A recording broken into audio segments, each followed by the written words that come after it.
So the purpose of this panel really is to look a little bit at what happened the last day and a half. So I'm going to introduce our panelists and then ask them, what were the key trends you've heard and talked about so far. We'll each take a quick stab at that. And then really engage in conversation. So perhaps you have trends you want to cite or things you'd like to ask us, and we'll respond.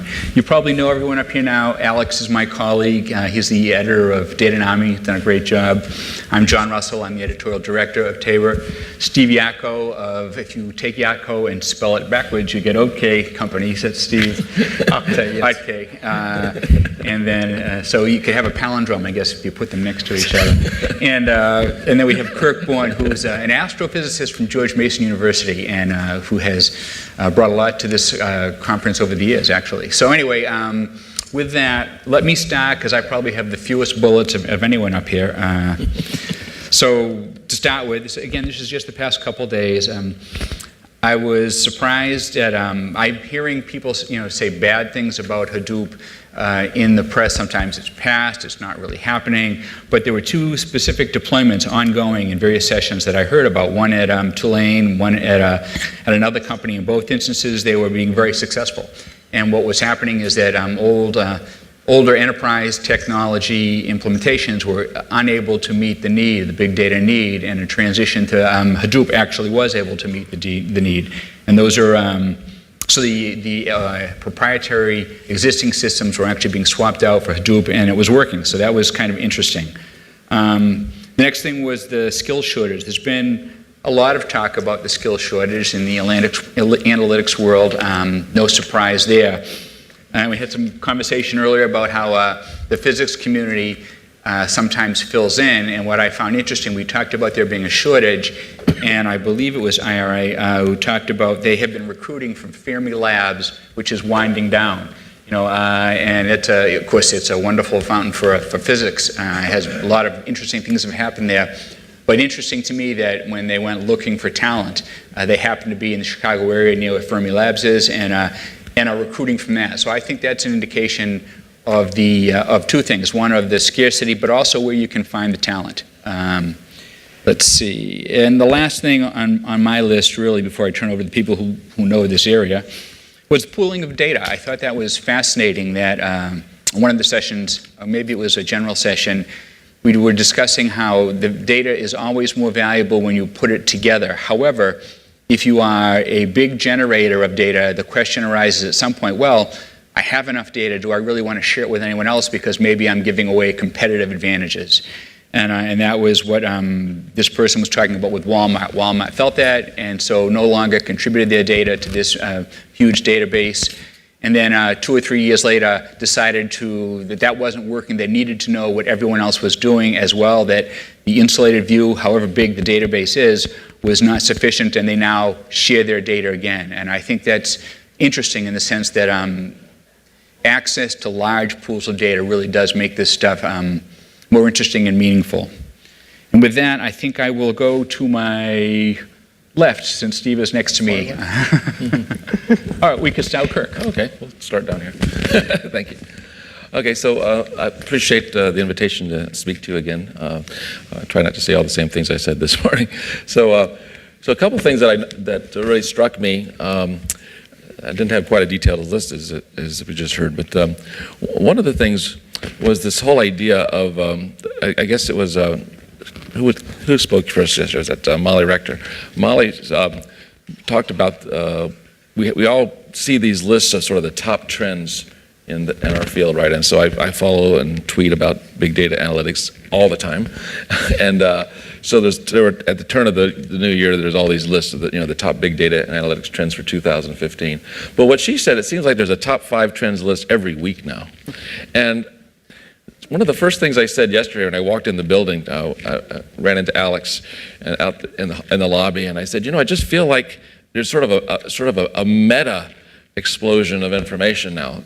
So in the last 3 or 4 years, of course, the whole world started paying attention to big data and analytics, and I sort of traced that back at a minimum to 2 events, one being the White House National Big Data Initiative, which was announced at the end of March 2012, and then there was the Harvard Business Review article in October 2012 that said data scientist, the sexiest job of the 21st century, right?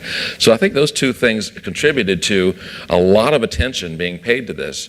And so for me, who I've been sort of following and doing data science-y things for about 15 years, there was sort of this low level of reporting and attention and articles in the media on big data type of things, data science-y things. And then it just exploded 3 years ago. And I feel like we're going through another explosion now, to the point that it's really sort of is the defining characteristic of an exponential, right? So an exponential curve has the property that not only is the growth of whatever it is you're following exponential, but the rate at which it's changing, that rate is changing at an exponential rate. Okay, so your derivative and your second derivative and your third derivative, if you're a mathematician, they're all exponential functions.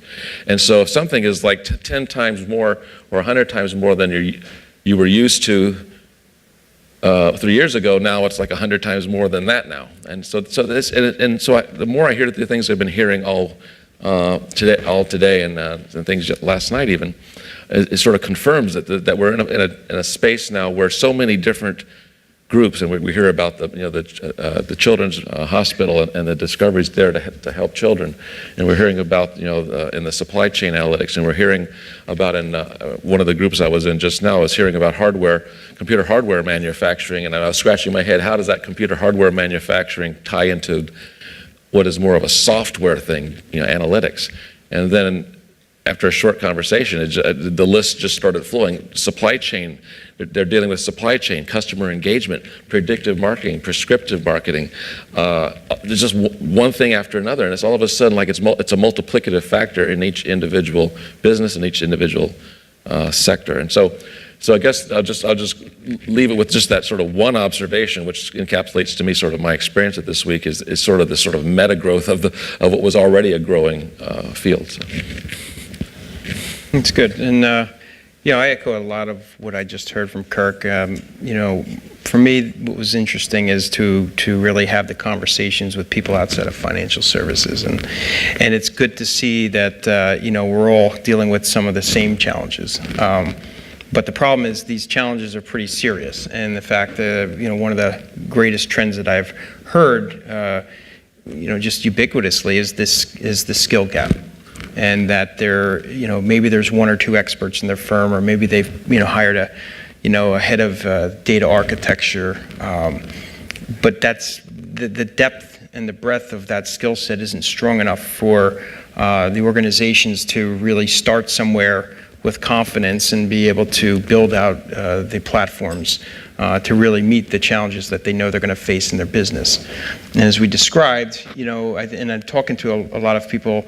We all feel that, we were in this era of this competitive advantage. Early days, we were all about competitive differentiation. Why is our firm, or how can our firm be better and actually literally be different, than, the trading that was going on in, Credit Suisse to Morgan Stanley. We're seeing, again, competitive differentiation being brought to the table with technology, which is awesome. It's really about, how can we architect these solutions in a way that, dealing with my bank or my service provider is going to be that much more valuable and different than dealing with the other bank or the other service provider. So the need is there, which is a great trend, and you hear that and you see that across all these different organizations. But that skill gap is just very large in many cases to actually go out there and enable it in a real production-oriented way with confidence and what they're innovating around. So, kind of a good trend and a bad trend. But, I think the bottom line is I feel like, we're all in this together in a sense, across the industries. And I don't know if we've ever seen that. I mean, it's all at the same time going after one big grand challenge to solve. So that's actually great.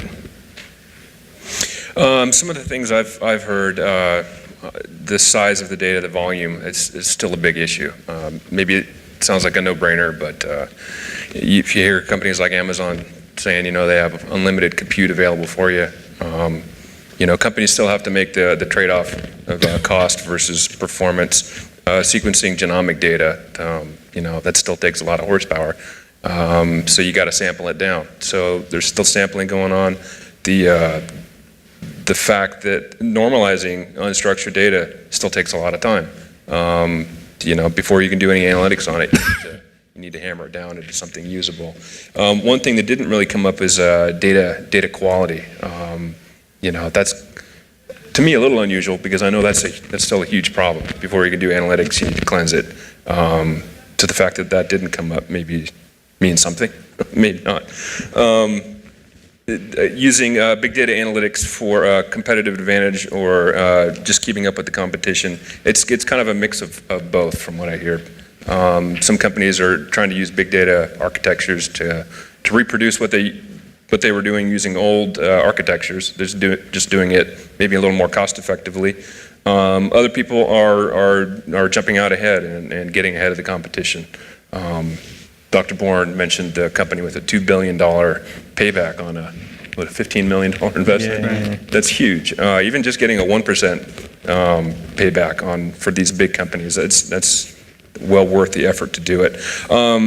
Some of the keys to success in big data initiatives, from what I hear, start small, grow from there.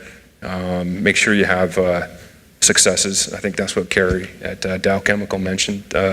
Success breeds success. It sounds simple, but it's harder to do, obviously. And you also need to implement the right culture to be able to get that success, and it's not a trivial thing.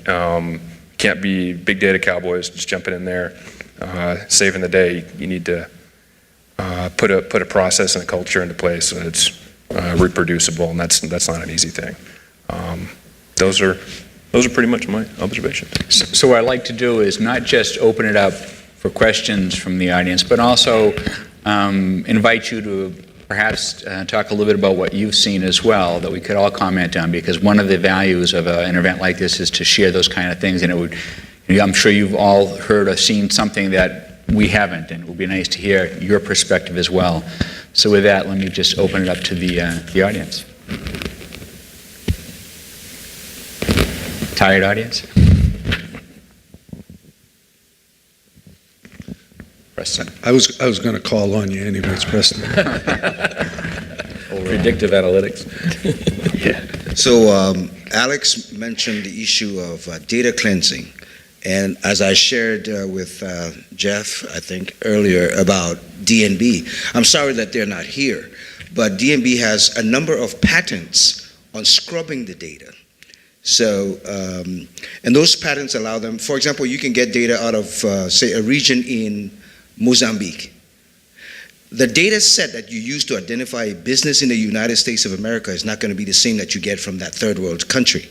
So how do you then scrub the data to ensure that when you say you have data on 350 businesses in Mozambique, how does that relate to the businesses in the United States? You may not have information for a CEO.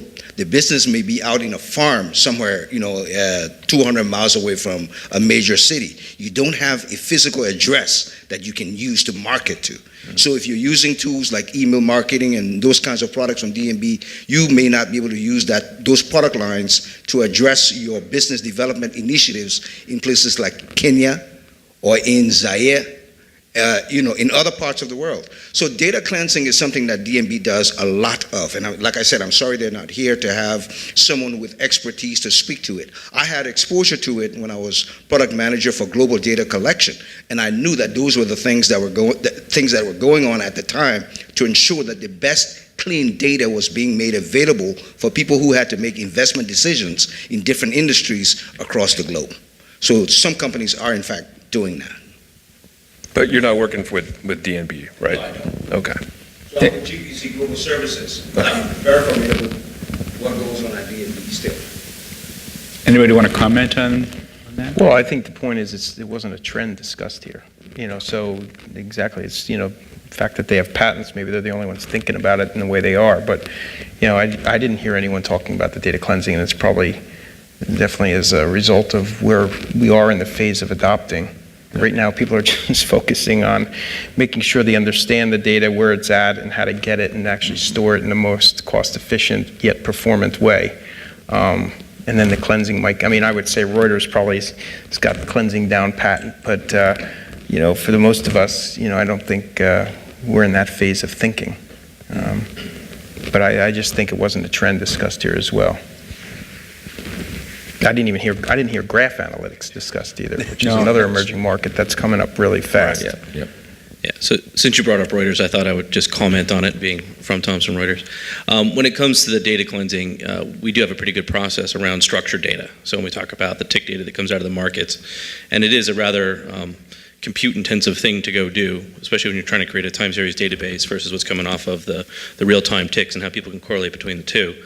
But what's more interesting is, you might have heard Asif talking about earlier, is we have things like a trust factor. So for the unstructured data, what we do for that is we actually throw in another variable, which we call the trust factor, which allows the consumer of that data to decide whether or not they think the source we've got the data from is trusted. So they could put a weight on top of that. So I don't know that it's cleansing it, but it's at least flagging it for you. So you could say, I don't believe that particular source or that particular author, they might be skewed, right? We believe they have a certain tendency. So we can actually flag it that way for clients, and we allow them to modify those pieces. And then we also put our own opinion on that as well from a trust factor. So those are types of things that we do in that space.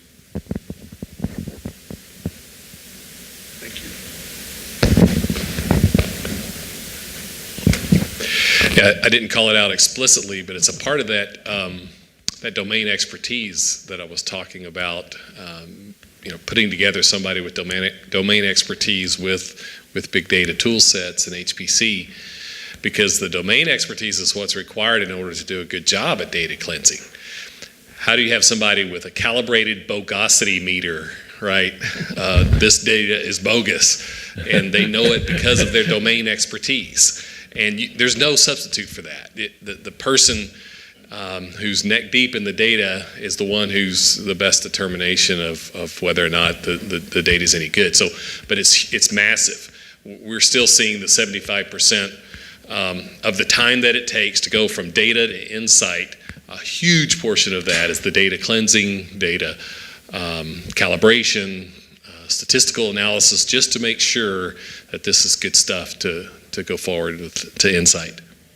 And then making sure that you're asking the right question, obviously.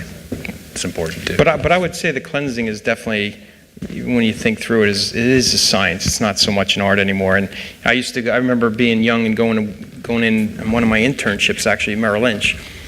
And going in, this guy was in the office. He had like screens all over the place. And I said, "What is he doing?" He goes, "Oh, he's cleansing the market data. He's the market data expert. He was an ex-trader, and he could watch the market and figure out which data wasn't looking right." And we're now in a day and age, obviously, that was impossible for a human to scale, and we've turned it into a science around how to cleanse that data. And it truly, you think about it, their art really was, in essence, being able to pull all kinds of different types of data, that included their experiences. And I think a lot of that intelligence and art has now been built into some of the data cleansing science that we have on Wall Street, as just an example. I've even had conversations recently with some traders who felt their ability to understand the way they traded and the analytics on the market movement could never be, turned into an analytic.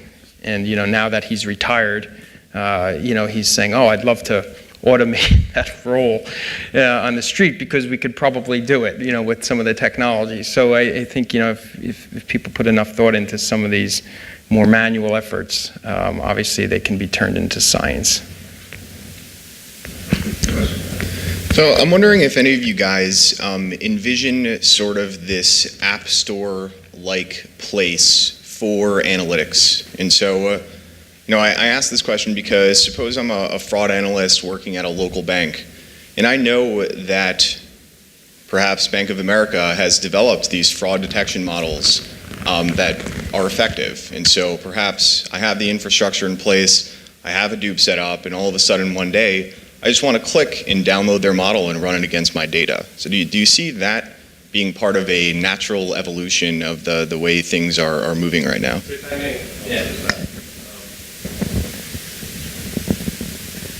Is there an answer in the audience? There we go. Yeah, hi. So I'm from Thomson Reuters as well, and we've got the enterprise offerings, which is about market data and platform and analytics, etc. But we also have a desktop business, right? So where you've got traders who sort of take the desktop and then look at the prices. We've just literally, as of last year, launched what we call Open Icon. Essentially, the idea is that how quickly can we innovate? Let's let the community innovate faster than us. So the idea there is exactly somewhat to your point is we've set up sort of open the APIs, and we said someone who's writing fixed income trading apps could be great if someone writes those apps. There could be someone who would be writing equity apps or commodities or derivatives, and the idea is you can write those apps and then bring in as part of the whole desktop experience. So just to answer that we sort of initiated that last year, and we've got some positive feedback from customers, who are saying this is great because not only I can sort of start writing apps, I can consolidate some of the investments that we're making in other areas, but also I can leverage the apps that have been written by the app community. So just to answer that. Yeah. And also, just more generally, I'll make a shameless plug here. So I wrote a short blog article for IBM Big Data Hub on what I saw the two major trends for this new year in big data analytics. And one of those two was the emergence of the API economy in the field of big data and analytics.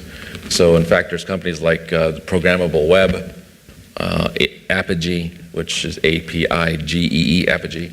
These companies firms are basically promoting open source as well as developing their own APIs to get, again, whether you're doing some kind of machine learning algorithm or some kind of repetitive data cleansing activity or clustering or segmentation or something, but it's called as a service.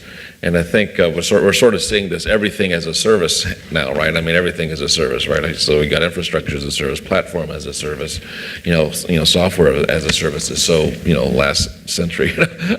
So we're seeing the machine learning as a service. We're seeing analytics as a service, and all this stuff, decisions as a service, and whether all this stuff actually lives beyond the hype cycle, it remains to be seen. But the reality is there are people who are investing in developing these APIs to enable and empower people who might be just that analyst sitting in a firm who can't afford to build a data science analytics team.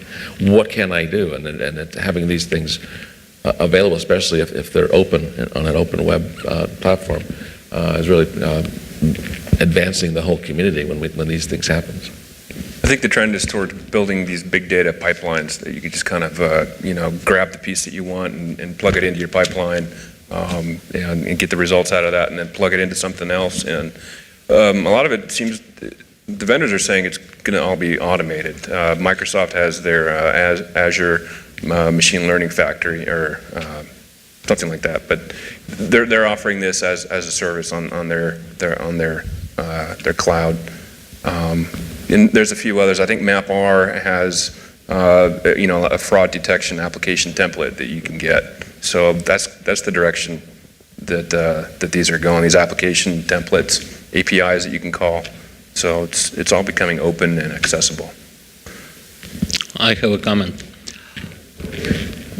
There was some kind of subject. What if the Bank of America develops some kind of like data analytics and others would like to share it? I don't think that big companies, especially brokerage houses like Bank of America or like Morgan Stanley, for example, if they develop some kind of like unique engine for data analytics, they would like to share it. It's because whatever they charge for their model, for example, will be like 10 times overcome with the loss with their competitors, because they have to share it with their competitors. So you shouldn't expect from big brokerage houses, for example, who have like huge institution of software developers inside, which means they also software development companies. But they're not going to present that kind of decisions. They would use it for their own purposes, for their own business. So smaller companies or some kind of like solution providers, these guys will bring that kind of solution into the market to share with the people, but definitely not the Bank of America or Merrill, or which is part of Bank of America, or Morgan Stanley or Goldman. Like Goldman has beautiful risk and trading platform, for example. They calculate risk real time. And others trying to develop that platform like Bank of America already like for 6 or 7 years, and still like somewhere in the square one or like square two, in the same story with the other competitors. So I don't think it's going to happen in terms of like big bank will present their solutions to the others. Thank you. I think you're right. It's still a competitive advantage for them, so there's no reason that they would give it away.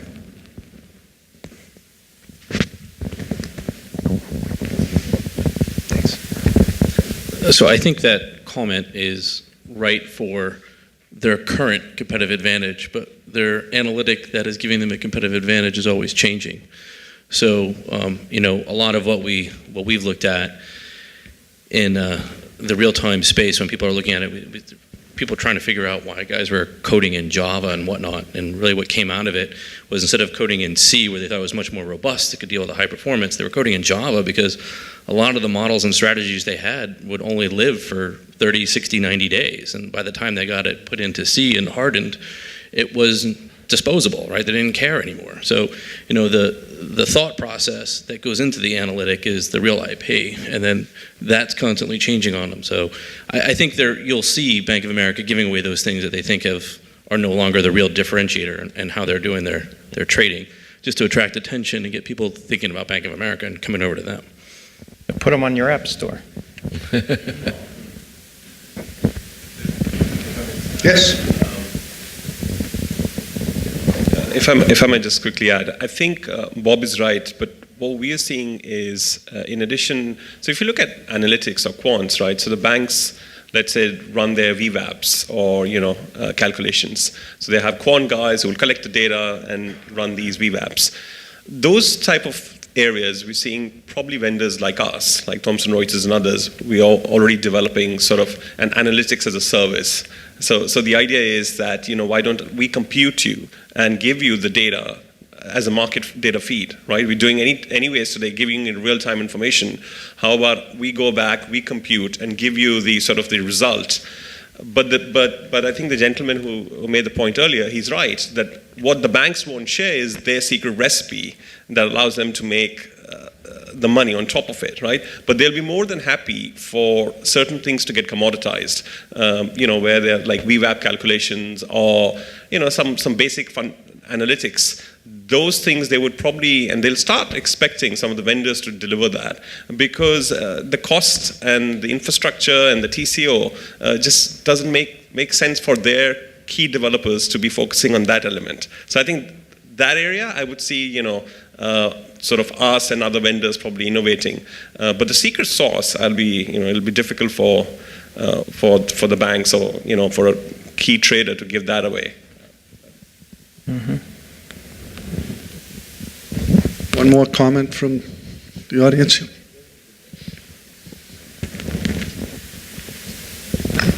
So one thing that I didn't hear a lot of talk about yet is monitoring and metrics capabilities. And so a lot of the times the solution to, oh, my jobs don't run fast enough is just scale out, right? Add more compute or add more storage or whatever it is. But nobody's really looking at whether you're using your existing infrastructure to its maximum potential. And so I know there are a couple of tools that my team has looked at. There's one called Starfish and another called MR Online, which essentially will simulate Hadoop configuration parameters and return to you the optimal configurations for your particular job.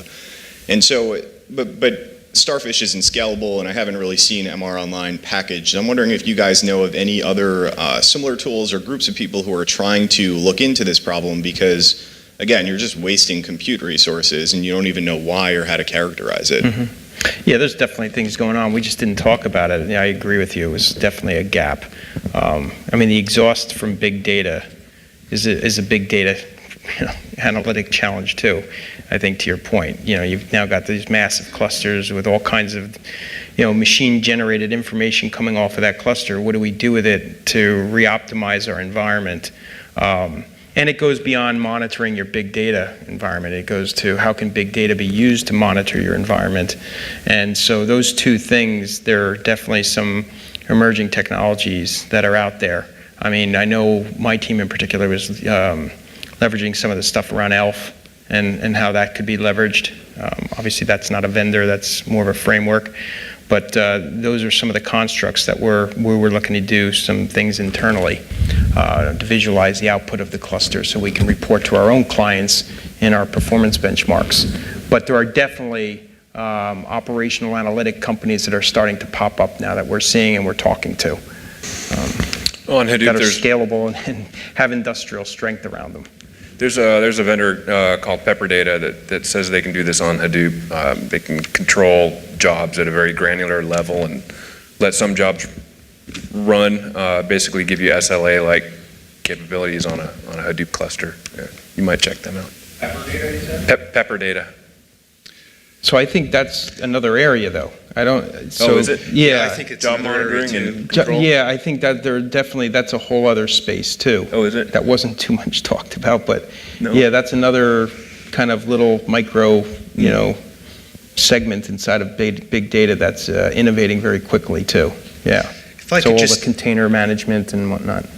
yeah, if I could just add, I think one of the fundamental problems that is currently a challenge in the big data space is that if you think of Hadoop as a platform, the starting point is kind of deploying Hadoop, HDFS, and so on, workload manager, YARN, and then the analytics stack. But there's a real discontinuity, a real disconnect with what's going on at deeper levels in terms of the physical resources that are actually being used to build the clustered environment, let's say, for Hadoop. And so when you're looking for, if you have needs for tuning, for optimizing, and so on, ignoring what's going on at the lower levels, very, very close to bare metal, I think it's a recipe for disaster. And without, making too much of a shameless plug for Bright Computing, because we've actually been working from bare metal up for over a decade in the HPC space, we can do things that the likes of Ambari and so on possibly might never do because it's kind of out of scope. So I really do think you need to take a holistic view that starts off at bare metal and works right up to the top of the stack, and that's what we're focused on. Yeah, one last comment, then we'll turn it back over to you, John.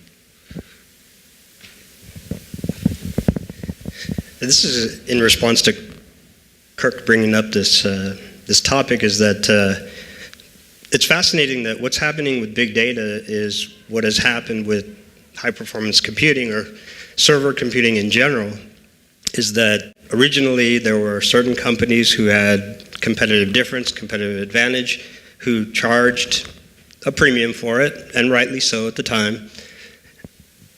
That brought about an open source community who decided that for certain things it made sense, for other things possibly the collective whole could come up with a as good if not better in certain circumstances solution.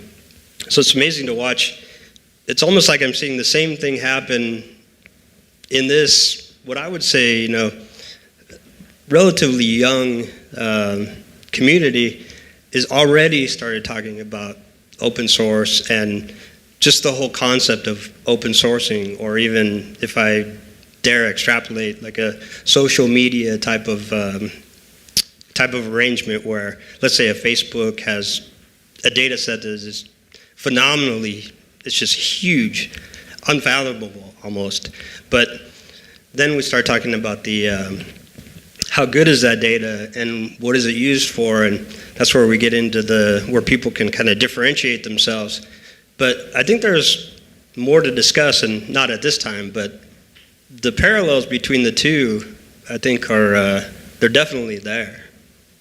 So I'd like to see, what do you guys think is the next step to that?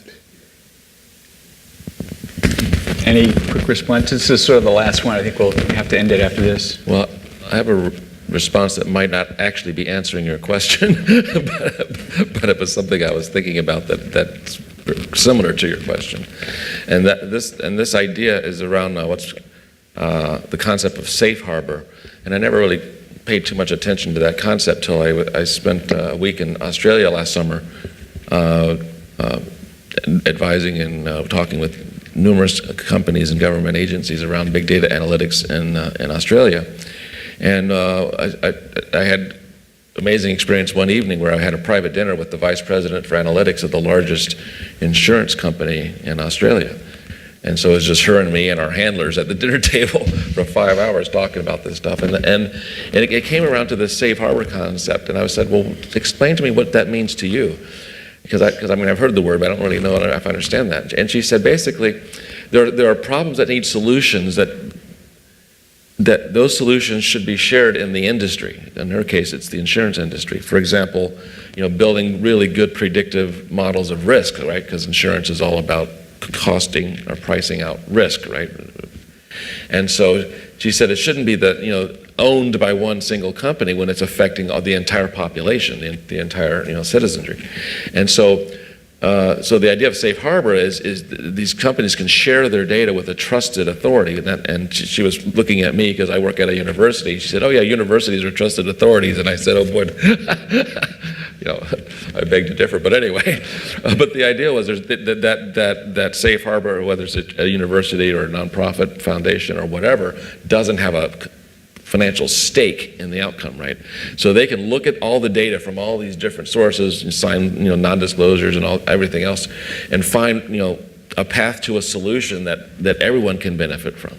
All right, so no one sees everyone else's data and no one sees everyone else's solution, but there's sort of a generalizable solution that then can work in that whole industry. So whether it's for insurance, as in that case, or a financial or something else. I mean, it's sort of the idea that I think we talk a lot about open source. I mean, I think open source.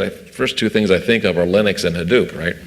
And so Linux is not a solution, right? It's an operating system that you build your solutions on, and Hadoop is a framework, right? It's not necessarily a solution. So I think people are happy to open source frameworks, but they're not happy to open source their intellectual property, right? Their solution to a problem, and I think that's where we have to make the distinction of what is it that we're open sourcing, and it has to be sort of this generalizable framework that now we can all use to the benefit of all of us, and so there's no specific competitive advantage other than the competitive advantage is that if everybody contributes to the advancement of this framework, then my company will succeed, your company will succeed, his company, her company. Everyone will succeed. It's not like I own the competitive advantage. I will gain competitive advantage by having the crowdsourced brain power of this whole community building the best possible framework. And maybe, again, something like a safe harbor environment where someone who's not going to be, again, exposing intellectual property to other partners can test, build, design, and see if it works. Thank you. I don't know if that answered your question at all. I think it was at least a partial answer. Anyway, I want to thank the audience and also thank our panelists who have been great. And there's still quite a bit to go today, so I guess we're needing to adjourn. But thank you very much. Thanks all of you. Thank you all.